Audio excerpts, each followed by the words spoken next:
tosi usein semmoisessa tilassa, eikä itse edes tajuta sitä. Ei osata tulla sieltä niin kuin laskeutua siihen rauhallisempaan tilaan, kun ei edes ymmärretä, että ollaan koko ajan tiikeri jahtaa tilassa. Tai toinen hyvä esimerkki, minkä mä oon kuullut, tämä on Bruce Liptonilta kuultu. Eli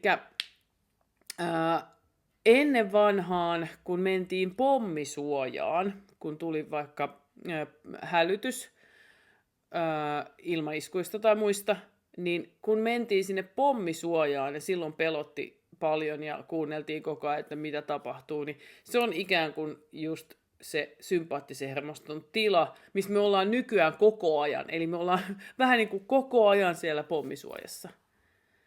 Niin se oli mun mielestä myös aika hyvä vertaus, että se meidän niin kuin tasainen, rauhallinen osuus rupeaa vaan vähentymään meidän arjessa. Ja tämä aiheuttaa tosi paljon kaikkia haasteita, niin fyysisesti kuin mielenkin puolelta, henkisesti. Eli meidän pitäisi pystyä rauhoittumaan enemmän. Eli aktivoimaan se vaagushermo sieltä. Ja mistä me huomataan, että meidän vaagushermo on aktivoitunut? No itselläni selkeästi ruoansulatus lähtee käyntiin enemmän. Sä voit itse miettiä, mitä sulla on ollut. Toinen, minkä huomaa, niin syke laskee useilla asiakkailla, sen huomaa heti. Hengitys syvenee, stressihormonituotanto niin kun, laskee, vähenee. Ja sitten on se tunne, että kierrokset tulee alas. Ajattele niin päin. Sä oot duunissa. Sulla on työ, joka vaatii aika paljon ehkä, ja sitten sä oot vähän sellaisessa niin kuin oravan pyörässä, sellaisessa stressissä koko ajan.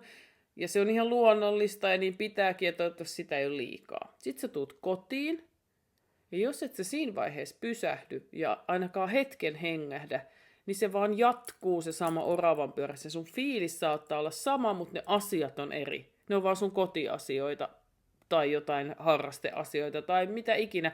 Mutta se sama oravan pyörä niin kuin jatkuu siellä. Ja sä et ehkä välttämättä osaa enää päästä irti siitä. Koska sä et havainnoi, että missä se mun parasympaattinen hermosto, se vakushermosto, niin milloin se menee päälle, kun ei sitä tapahtunut kauhean montaa kertaa ehkä. Tai toivottavasti on, mutta sitä ei enää niin kuin osaa odottaa tai hakea tai etsiä, kun ei tiedä miltä se tuntuu. Niin se tuntuu siltä, että sä hetken istahdat ja sä pystyt keskittymään. Sä pystyt ajattelemaan, sä pystyt luomaan. Se on vähän niin kuin flow-tila tai sitä edeltävä tila. Ja semmoinen tarkoituksellinen hengittäminen ja pysähtyminen aktivoi usein sen parasympaattisen hermoston. Eli laittaa sen vakushermon päälle. No tietysti